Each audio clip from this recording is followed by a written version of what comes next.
Hi everyone, Sunstrider here, and in today's video, we are going to talk about one of the hottest games right now.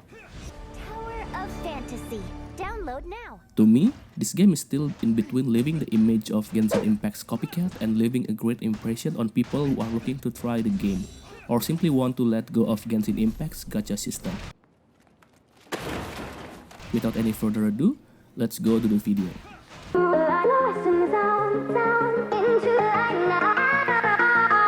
I streamed this game on its global launch, and to be honest, the first few minutes of the game does remind me of Genshin Impact thanks to the gender selection screen that appears right when the main character is in danger, has amnesia, and is accompanied by a little robot as assistant.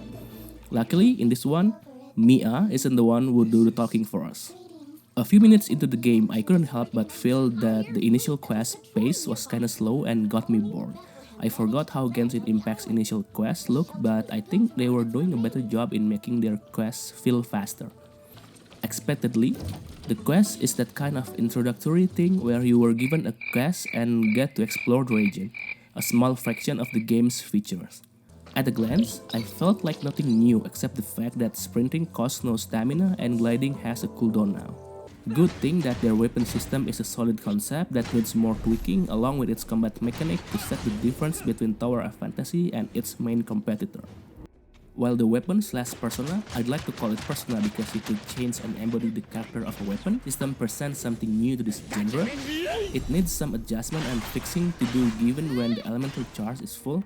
There's no real way for us to switch weapon without expanding the elemental charge. On top of that, if you don't have a specific weapon type at your disposal and need to get that nucleus, there's no quick way for you to do that and you'll have to open your backpack and manually switch your weapon to your desired one. I'd like to give my kudos to the developer for deciding to go free-to-play friendly in a world where making money is what matters to a game publishing company. To test it, I decided to try my luck on the gold nucleus pull and luckily got Mela, one of the game's icons. Now, the good part of their gacha system is not reset once you've obtained an SSR unit. I'm not sure if the fate mechanic is something that the game originally came up with or previously existing mechanic from another game, but to me, it does bring something new as a learning curve for new players. Initially, you'll struggle to learn each mob's or boss attack pattern, and once you're good at it, you can use it to your advantage. However, as good as it sounds, I watched some people complaining saying that the fade doesn't work all the time and tends to be a hit and miss feature, something that you don't want to happen when you're exploring the game's content. Now, if you're a socially awkward person that finds it difficult to chat and form a party online, playing Tower of Fantasy might be a challenge for you because some of the game's content is accessible when you're in a party, and that was the first time I tried to join World Boss.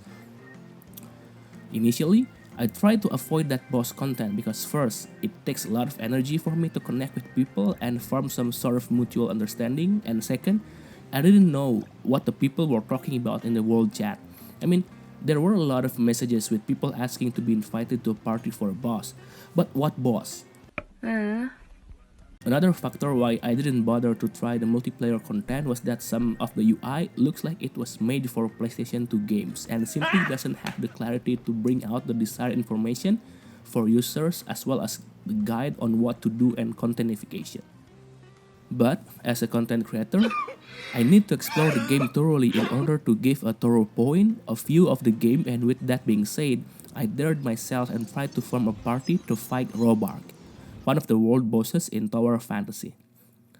The world boss is a fun one for me to try, especially after a long break of a good MMORPG title. People are gathering, smashing out their skills and trying to get that dodge out, and if you're planning to build your character with a full damage, I think you might need to consider because in the future, people need a healer and it will be one good niche for a character that you can fill. At the moment, I only could fight Robark and hopefully could join the other boss fight in the future. The other content that I got to try was Interstellar Exploration, that feels like a mini challenge with weapon enhancement and weapon progression resources. Claris Dream, with random mini dungeons that spawn giving you a random reward, join operation where you can get equipment for your weapons, and matrix chips, some sort of room. There will be activities that don't cost energy, and there's one, so you better be wise in choosing your activities and in spending your resources. With my limited time, I hope that I could cover up all aspects of the game that made enough points for us to move to the conclusion. Overall, Tower of Fantasy is a game that doesn't reinvent the wheel and makes a breaking through move to beat its main competitor. What the game does is present a breadth of new content with its weapon changing mechanic while also bringing classic MMORPG features and trying to bring the community together through its co-op and multiplayer content. Its free-to-play gacha-friendly sim should be something for players to consider because it allows players to max out their favorite weapon with as small amount of investment as possible. From the negative side, the developers need to fix a lot of things before this game can match its main competitor's level of quality and have a solid impression for the player to grow to become a larger community.